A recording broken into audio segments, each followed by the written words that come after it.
Allez, on se projette un petit peu sur 2020 et on s'est creusé la tête. On s'est dit, tiens, qu'est-ce qui pourrait nous surprendre? Qu'est-ce qui pourrait surprendre les marchés et les investisseurs à l'aube, dans quelques jours, de cette nouvelle année? Bonjour Frédéric. Bonjour. Frédéric Rollin de chez Pictet Asset Management. Bon, déjà, on termine comme l'année avec les idées beaucoup plus claires qu'on l'a commencé. Quand même beaucoup d'hypothèques qui ont été levées, notamment d'incertitudes géopolitiques, le Brexit, je ne dis pas que tout est réglé, mais Brexit, guerre commerciale et même sur la Fed, on n'y va plus clair là. Oui, bah les trois grandes questions de 2019. Qui nous ont agités. Voilà, qui nous ont agités, qui ont fait couler beaucoup d'encre. C'était le Brexit, ça paraît quand même en bonne voie. La guerre commerciale, ça a l'air de s'arranger. Alors bon, on sait qu'il y aura des remous, mais dans l'ensemble, quand même, ça prend plutôt une bonne direction. Et puis, la grande nouvelle, finalement, de 2019, le changement de direction de la Réserve fédérale, après le resserrement pendant plusieurs années, enfin un assouplissement.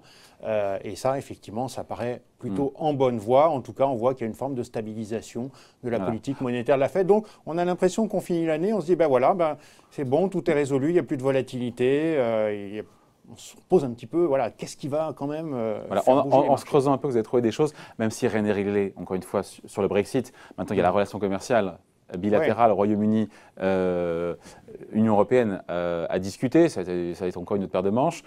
Pour Trump, il faut déjà le signer. Ce qui a été annoncé, il faut que ce soit signé. Il faut que ce soit suivi des faits. Il y a la phase 2, enfin voilà. Mais en tout cas, une partie est derrière nous. Et pour autant, on ne va pas s'ennuyer l'année prochaine, en 2020, parce qu'il y a des sujets qui, selon vous, qui vont faire parler. Alors, à la fois, certains peuvent être rassurants et d'autres un peu plus angoissants. Alors effectivement, donc les marchés sont au plus haut et on peut tout à l'heure d'aller bien finalement. Hein, même l'économie est en train plutôt de se stabiliser. Les derniers chiffres sont pas trop mauvais. Mais on se dit, voilà, tout est dans les prix. Donc qu'est-ce qui pourrait encore l'année prochaine faire monter les marchés? Et pour nous, ce qui est important aujourd'hui, c'est que finalement, quand on regarde les États-Unis par exemple, on a eu les années précédentes un développement budgétaire important. Puis ça s'est arrêté et ça a été remplacé par du monétaire. Par du monétaire. Et finalement, ce qu'on commence à voir dans certains pays et qui pourrait vraiment pousser les marchés beaucoup plus haut, c'est la coordination des politiques monétaires et des politiques budgétaires. Première chose, les deux à la fois. Après avoir beaucoup appuyé sur la pédale, on a reçu mes patrons de BMW derrière, donc je reste sur l'image automobile. On a beaucoup appuyé sur l'accélérateur monétaire. C'est maintenant de mettre un petit coup d'accélérateur aussi sur la pédale du budgétaire.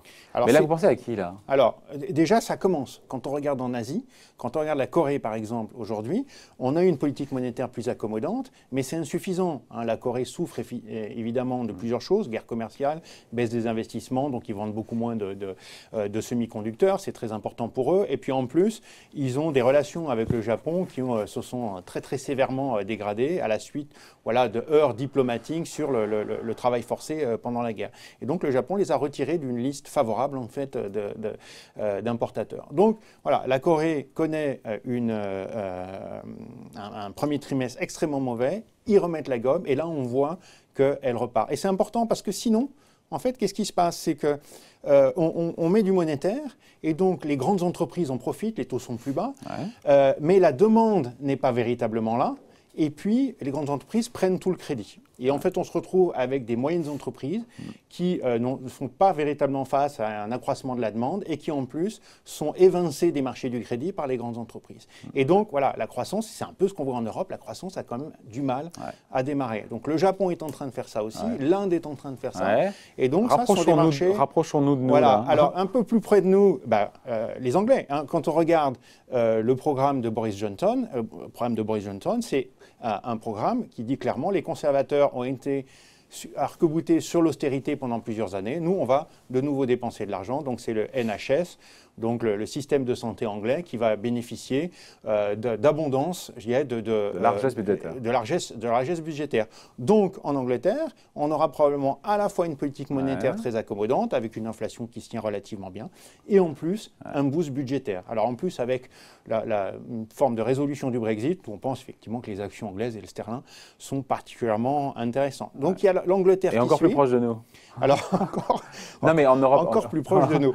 Alors, en Europe, l'Europe, typiquement, on a une politique monétaire plutôt accommodante. Ça commence pour l'instant, à bouger du côté budgétaire. On a vu même en France, bon, l'année dernière, il y a eu quand même des efforts budgétaires assez importants. 17 milliards d'euros. Voilà, et maintenant, des ce qu'on attend, c'est l'Allemagne. Hein. Donc, on voit bien que la coalition allemande est en train un petit peu de se fracturer là-dessus, que malgré tout, le CDU perd quand même en popularité, alors pas tellement contre le SPD, mais contre les Verts et contre la AfD. Et donc, on peut penser que ça va commencer à bouger. Et là, ça va être très, très intéressant de voir comment, finalement, si ça arrive, hein, et on pense que ça peut arriver, c'est une hypothèse intéressante, comment, finalement, Angela Merkel et Christine Lagarde vont pouvoir coordonner ça. Parce que si vous faites une relance en Europe très, très forte, mais avec la même politique monétaire, vous risquez d'avoir hausse de taux, parce que voilà, plus de besoins de financement, et finalement les entreprises qui ne bénéficient pas vraiment. Donc il faudra peut-être, donc l'idéal, ce qui pourrait arriver, qui serait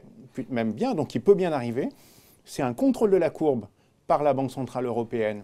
Et un soutien budgétaire. À la japonaise, c'est-à-dire que les taux ne montent pas, même s'il y a budget, les taux ne montent pas parce que la BCE les garde bas, et puis relance coordonnée. Coordonnée sur certains pays uniquement, pas sur certains pays. Voilà. Après, certains devront peut-être avoir un petit peu plus de rigueur budgétaire compte tenu de leur position qui est déjà peut-être peu rigoureuse en fait. Hein, mais dans nous, là, aux Français Alors, on peut penser un peu aux Français, on peut aller plus vers le sud. L'Italie, par exemple, est dans une situation qui est un petit peu plus compliquée en termes d'endettement.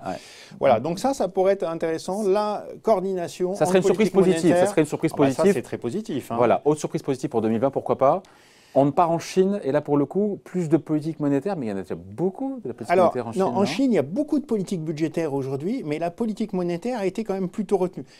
Micro-baisse des taux, baisse des réserves obligatoires, pas grand-chose du côté monétaire. Et quand on regarde le crédit en Chine, eh bien, il est au plus bas. La croissance du crédit public et privé est au plus bas depuis des années et très, très en dessous de la moyenne des 10 dernières années. Et donc, la croissance du crédit en Chine, elle n'est pas vraiment là aujourd'hui. Et c'est une des raisons pour lesquelles, probablement, malgré des efforts budgétaires importants, eh bien, ça n'avance pas. On a l'impression de pousser un petit peu sur une ficelle parce que, voilà, on a beau continuer de faire de la croissance budgétaire. Aujourd'hui, ce sont les grandes entreprises détenues par l'État qui prennent le crédit et puis les petites entreprises qui se retrouvent en difficulté. Donc, encore une fois, deuxième chose, alors, oui, mais ça serait rassurant pour le coup. Là, il faudrait quand même plusieurs choses. Hein, parce que si la Chine ne l'a pas fait, il y a quand même une raison. Hein, parce qu'au fond, il y a un endettement. Bon, la BCE, on sait que c'est difficile parce qu'elle a déjà beaucoup fait. Et puis les Allemands ne veulent pas le budget. Mais en Chine, ils ont tout en main pour le faire. Donc, la première chose, c'est qu'il y a une forte croissance du crédit. Et on voit quand même les taux de défaut quand même dans les entreprises privées qui augmentent. Donc, ça serait alimenter la bulle de crédit et la bulle de l'endettement en Chine que de remettre un gros coup d'accélérateur sur la politique monétaire. Voilà, aujourd'hui, il faut quand même nettoyer un petit peu ça. On voit qu'il y a des taux de défaut. On voit qu'il y a une grande entreprise qui a fait défaut récemment. Donc, c'est en cours et ça pourrait se terminer. Et ça va être vraiment à surveiller. Quand est-ce que les autorités chinoises, dans les premières déclarations qu'ils vont faire, considèrent que ça y est, le marché du crédit est suffisamment assaini. Donc ça, c'est un premier point qu'il faudra véritablement surveiller. Deuxième point, évidemment, les accords commerciaux. Parce que mettre en place une politique monétaire trop accommodante, par exemple en 2019, alors qu'on négocie avec Donald Trump et faire baisser sa monnaie, alors voilà, on se fait accuser de manipuler sa devise, de dumping, etc. On peut perdre le contrôle de la devise. Donc ça, ils ont été prudents là-dessus. Donc deux choses à surveiller en Chine.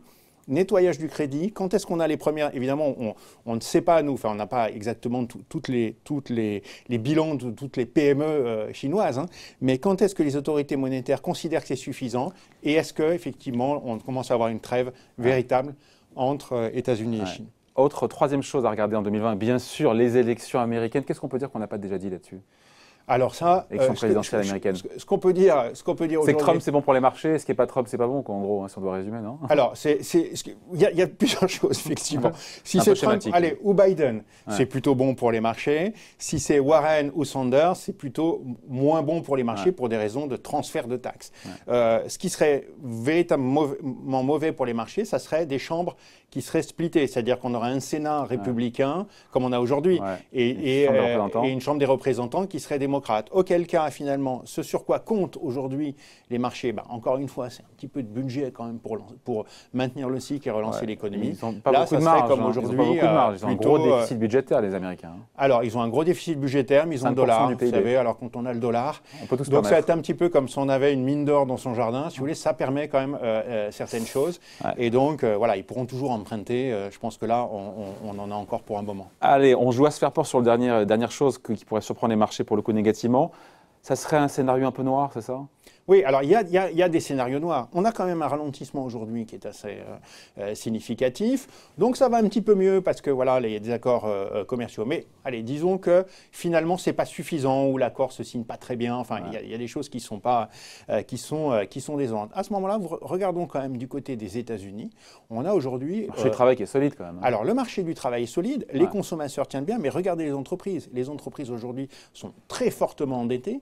Elles n'ont jamais été autant. Hein. C'est plus que 45% du PIB, c'est un record historique. Donc très endettées, elles font plus de croissance bénéficiaire, leurs marges sont en train de se réduire. Donc que fait une entreprise quand même? Pourquoi elles se réduisent leurs marges? Alors parce que l'activité s'est réduite. D'accord. Il y a moins d'activité. Donc que fait une entreprise qui est fortement endettée, dont les marges se réduisent, et dont l'activité, la demande ne suit pas? Ils commencent à licencier, évidemment, pour reconstituer leurs marges et pour s'adapter à une demande qui aujourd'hui est quand même plus faible. Pourquoi est-ce que la demande du consommateur américain fléchirait nettement? Qu'est-ce qui la ferait fléchir? Le marché de l'emploi est quand même assez solide pour l'instant. Les entreprises aujourd'hui, tout simplement. Oui, alors effectivement, il faudrait qu'il y ait continuation du ralentissement. Mais la continuation du ralentissement peut être due au fait que, tout simplement, si les négociations commerciales n'aboutissent pas, il y a véritablement ralentissement des exportations et ralentissement mondial. OK, et si on tire la pelote, là, après, il se passe quoi? Après, qu'est-ce qui se passe? On licencie. Donc, perte. Et on voit quand même que le marché du travail, par exemple en Allemagne, par exemple aux États-Unis, sont un peu moins bons. Alors, il y a eu un très bon chiffre récemment, mais dans l'ensemble quand même, c'est moins uni qu'auparavant. Donc, licenciement. Donc ensuite, perte de confiance du consommateur, la véritable baisse de la demande et les entreprises se retrouvent fortement endettées. Auto-entretenu, on revient. Auto-entretenu. Et on commence à voir quand même, par exemple, qu'aujourd'hui, les entreprises qui sont fortement endettées à travers le monde ont du mal à réduire leur levier. On voit que, par exemple, sur le marché high yield américain, donc le marché des entreprises très endettées, celles qui ont les moins bonnes notations aujourd'hui sont en train de se dégrader fortement sur les marchés. Donc celles qui sont, notées double B, simple B, c'est-à-dire elles sont endettées, mais on ne voit pas pour l'instant un scénario de chute. Elles remboursent des très très faibles taux d'intérêt, donc ça va, donc c'est assez cher comme marché. Mais celles qui commencent à avoir des problèmes, en fait, et qui sont du coup très fortement endettées, puisque voilà, le cycle du crédit a été très long. Et là, on voit bien que par contre, on est sur des niveaux qui sont proches de ceux de 2007 ou de 2008 en termes de prix de marché. Donc attention quand même, il y a des petits signes de craquement. Voilà, l'économie devrait suffisamment bien se porter, mais si jamais elle ralentit, attention, il y a des facteurs potentiels d'accélération. Voilà, c'est ça qu'on voulait vous dire, se projeter un petit peu sur 2020 et voir ces choses qui pourraient nous surprendre positivement ou négativement, voire très négativement. Merci beaucoup. On se voit l'année prochaine. Frédéric Rollin, donc, conseiller en stratégie d'investissement chez Pictet Asset Management. Merci beaucoup. Merci.